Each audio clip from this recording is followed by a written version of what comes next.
Welcome back to the deep dive. We take those essential reads, the things you probably feel you should know, and, well, we give you the shortcut to actually knowing them, thoroughly but fast. And today, we are diving deep into a real classic, certainly in the startup world. Ben Horowitz is The Hard Thing About Hard Things. You know, when this came out back in 2014, it was like, boom, instant required reading. Oh, yeah, absolutely essential. But look, a decade is basically forever in business, especially tech. So, okay, let's unpack this.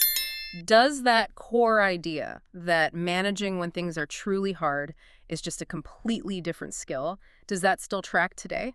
In 2025, with, AI everywhere, remote teams, crises hitting faster than ever. Yeah, that's the perfect question to ask, really, because Horowitz's brilliance, I think, was giving this just raw, unfiltered perspective right from his time in the trenches at Opsware. Right.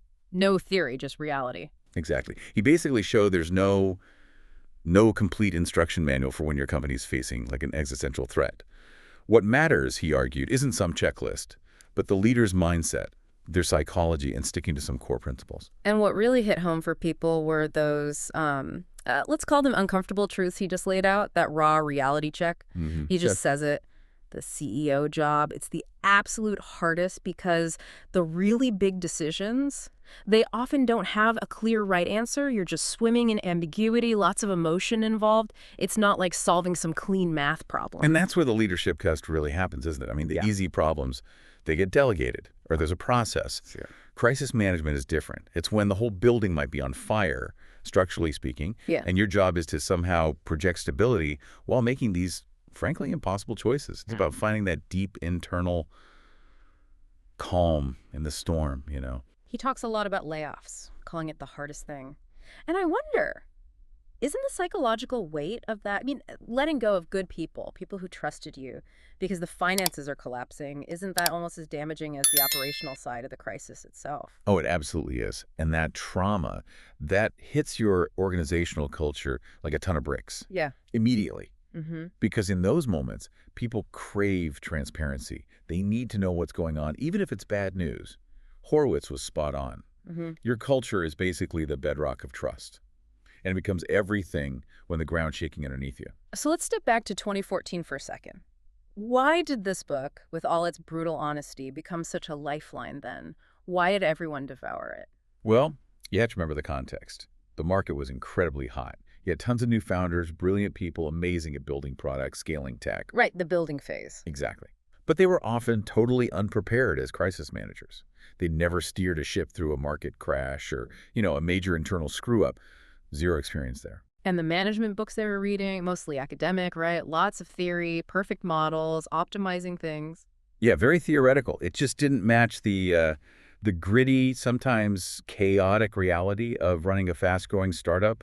Horowitz gave them that messy, necessary dose of realism. It was like a splash of cold water. It really was. A shock of realism. It basically told these new managers, straight up, no sugarcoating, look, management isn't always neat. It's not always by the book. And frankly, that unfiltered view was exactly what they needed to hear to even have a chance of surviving. Okay, that context is key. But let's jump forward. Now it's 2025. The ground beneath our feet has shifted massively. The challenge now isn't just surviving a downturn, it's navigating this world of constant, super fast digital change. Yeah, we absolutely have to talk about the huge shifts since the book came out, because they fundamentally change what crisis management even looks like today. You said super fast, and that feels critical. It's not just that we have more AI automation helping out or sometimes causing problems. Right. It's the crisis velocity. Things just happen so much faster. Market shifts, geopolitical stuff, economic wobbles. Things that used to take months to play out can hit you in weeks now. That completely changes the game for how fast a manager needs to react. Totally. And unlike 2014, the people part is different too. Managing a crisis now usually means leading remote or hybrid teams. That's a whole different ballgame for building morale, communicating urgency. Yeah, how do you do the rally the troops speech over Zoom? Exactly. And you're dealing with a workforce culture, especially with younger generations like Gen Z, that is much more open about prioritizing flexibility, meaning mental health. So a crisis manager today has to lead with, well, a lot more sensitivity to that psychological burden on everyone. So it sounds like the speed and the fact that the team is spread out, those are maybe the two biggest operational shifts since Horowitz wrote the book. I think those are huge, yeah. So if the core psychology he talks about, that mindset stuff, is still solid, Where does the 2014 operational advice start to feel, well, outdated? Where are the gaps? I think the biggest gap is probably the assumption of physical presence, proximity. Ah, okay. Horowitz writes from a world of largely traditional centralized teams. Yeah. Where you could, physically see the fear in someone's eyes or pull everyone into a conference room to try and project calm. Right. The all hands on deck meeting in the actual office. Yeah. And that model it doesn't map cleanly onto hybrid or fully remote setups, which are pretty much standard now, even for small companies. And it's not just how the team works, it's the nature of the threats too, right? The crisis today might not be just, oh no, the economy tanked or our product flopped. It could be a massive cybersecurity breach. Exactly. Or a huge data loss. Or maybe a crisis caused because your over-automation went wrong somehow. He wasn't really writing the playbook for that kind of digital or technical implosion. Yeah, those weren't the main hard things back then. Right. These newer crises, cyber stuff, privacy blow-ups, they're technical problems, PR nightmares, and legal minefields, all rolled into one. They demand a really specific, rapid response that just wasn't on the radar in the same way a decade ago. Okay, so let's imagine Ben Horowitz is writing The Hard Thing About Hard Things, 2025 edition. What practical, concrete updates would a manager listening to us right now really need to see in there? Well, the update would have to go beyond just the philosophy of endurance, right? It needs actionable advice for today's distributed world. First off, you need clear guidance on remote leadership. Like, how do you actually maintain team cohesion? How do you read the room virtually? How do you show genuine empathy across different time zones when you can't rely on just being physically present?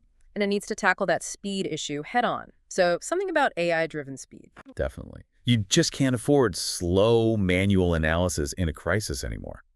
The updated book would absolutely need to cover how managers use modern analytical tools, essentially, learning to work with AI systems to make those fast, high-stakes decisions that today's crazy crisis velocity demands. Okay, makes sense. What else?